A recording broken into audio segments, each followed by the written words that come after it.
Hey,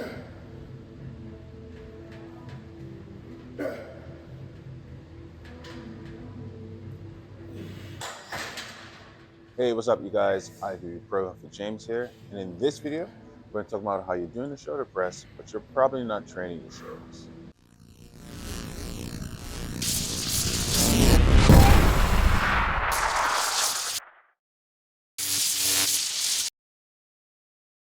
So what I want to do in this video, in these series of videos, is show you how when you're doing certain exercises, you're asking so many other muscles to do the work, or just show you ways to make that workout more efficient, trying to hit and target the muscle you're actually trying to work better.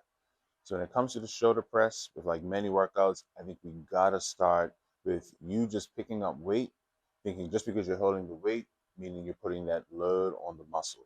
This is something I see every day, and this is one of those things that all it does is increase your chances of injury and decreases your chances of real results. Please, guys, please, I don't care what your trainer says, what your gym bro partner says, just because you're holding a weight in the hand doesn't mean you're actually putting it on the muscle. This is why we use science. We're using things called the movement arms. Keep it really simple, stuff we're talking about in previous videos. We use movement arms just to say how much load is actually being put on the muscle throughout the exercise. At the top, I want you to notice that movement arm is really small, so there's not a lot of load actually being putting on the shoulder. This is why you can hold to 50, 75 hundreds, depending on who you are, and you can do these quarter and half reps, and you're thinking, oh, look, I'm shoulder pressing this weight. Load is not really being placed on the muscle. The hardest part of this movement is when you get to this position here. And you can see that's where the movement arm is going to be longest throughout this workout's profile.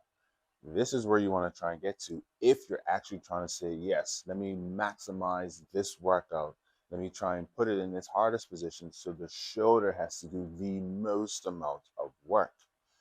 So yeah, you can do quarter reps, you can do half reps, but if you really want to challenge the muscle, figure out where's that stretch position and try and put it there. Yes, you're gonna have to drop the weight, but what it just depends on what your goals are. If your goal is just to say you can lift heavy, then yes, do your quarter reps and you'll be able to lift heavy. But if you're actually trying to get results, if you're actually trying to challenge the muscle, you want to know where's this workout going to be hardest? What's my full range of motion for this exercise? And try your best to go through that full range of motion. Again, if you're doing a shoulder press and your objective is strength hypertrophy, you want to try and put that tension focusing on getting in that lengthened position. So this is just a simple way to show you this is why you're able to move those hundreds, but you're still half my size. So don't get too caught up in the weight, focus more on the execution.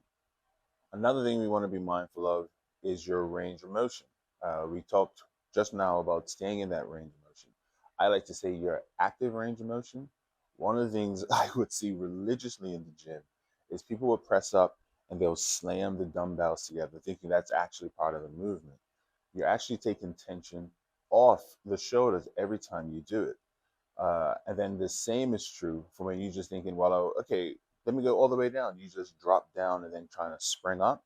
What you could be doing is actually activating your lats when you reach that bottom, or you could just be asking that shoulder joint to activate, especially if you're just trying to bounce up from that bottom position. A cue I like to give my clients is keep your arms parallel. By keeping your arms parallel, you're keeping that line of gravity on the muscle, and you're going to be keeping that tension on the muscle as well. So don't come up and then slam together because that's just your body's way of cheating and taking tension off the muscle. I want you to think constant tension. How can I keep the muscle working throughout the entire exercise? These are ways that we look at how to make training harder, more effective without just relying on weight. This is really where I would say your warm-up sets become really useful. Everyone's range of motion for shoulder press is going to be different, so there's not one standard place. But if you're using your warm-up sets, if you're going down saying, okay, this is where I am, I feel that stretch in my shoulder, I'm coming up, I can squeeze my shoulders, keeping my forearms parallel and just driving up and they can contract, then you know this is my range, this is where I should stay. It doesn't matter what weight you pick up, try your best to stay in that same range, the same range and tempo as your warm-up sets. Keep it with your max sets. And that's one way to make sure you're not getting too weight hungry and you're just focusing on your form. So try your best not to come up and slam the weights together or even bring the weights together. Trying to keep in that tension by keeping your forearms parallel as you're driving up and just thinking stretch and contract the muscle and stay within that active range of motion. Don't just go down low because, well, I'm supposed to stretch. Let me just drop my arms down. Feel where that stretch position is for you. And again, try and think constant tension. That's one of the principles you want to do if you're thinking of effective training or just optimizing your training. Now, we just talked about moment arms and how we can use that to see where the tension is. Using those moment arms again, when you lock out up top, that stack position, that means you're not just putting the weight on the shoulders, you're actually putting it right through your triceps as well. The moment arm is really small, so there's no tension on those shoulders, and you're putting that tension on another muscle. It's a way for someone to take a break while they're working out. If you're thinking of optimizing your training, not just saying, well, how much weight I can move, again, you want to think constant tension on the working muscle. If you're working your shoulders, why are you trying to activate your triceps? So don't lock out. And you notice whenever you see someone pause, they're not pausing on that bottom stretch position. They'll come up top and they'll lock up and they'll catch themselves and they'll shake a little bit before they try and get in another rep. You're not effectively training the shoulders, and I'm just about how can I train the muscle as effectively as possible. Another thing I would see is people overarching the back. Now, if you're doing a seated shoulder press, there is going to be some arch in the back. That's perfectly fine. But you're going to notice when you start to get tired or if the weight's too heavy, you're going to see this extreme arch in your back. Where this now means you're activating your lower back. You're putting your spine in a place of spinal extension, and which is going to activate that back. And it's one of those things, again, if you keep doing it over time, you're increasing the chances of injuring yourself. I'm big on preventing injuries. So if you look at these videos, look at our other videos, you're going to hear me say often, my staple, my standard of training is always thinking about what you're doing with your core and posture to make the workout more effective and safer. Constantly putting this weight on your back and you're just trying to increase the weight so you can lift heavier. You're putting more load on your lower back. And then who knows what else you're doing, not just in the gym, but just in life where you're putting unnecessary load on your lower back. Easy way, over time, you're going to get injuries. Maybe not that session, maybe not that year, but a lot of my clients have come to me with injuries because of how they just moved inside or outside of the gym ineffectively and eventually caught up to them. So let's try and do our best to prevent any injuries so you can live long and prosper. So think core and posture. A thing that I would generally do if I'm doing a movement, I want to be able to think about my core and posture. And if as I'm doing my shoulder press, as soon as I feel I cannot control core and posture, maybe I'll try and get that one last rep and then I'll stop because now I know, okay, other muscles are starting to take over and I'm not keeping that tension on my shoulders. How I would do a seated dumbbell shoulder press. Now, I don't do dumbbell shoulder presses. I prefer the Smith machine. One, I train on my own, so I don't need anyone to help spot me. And I like that with the Smith machine, I don't have to think as much with stability.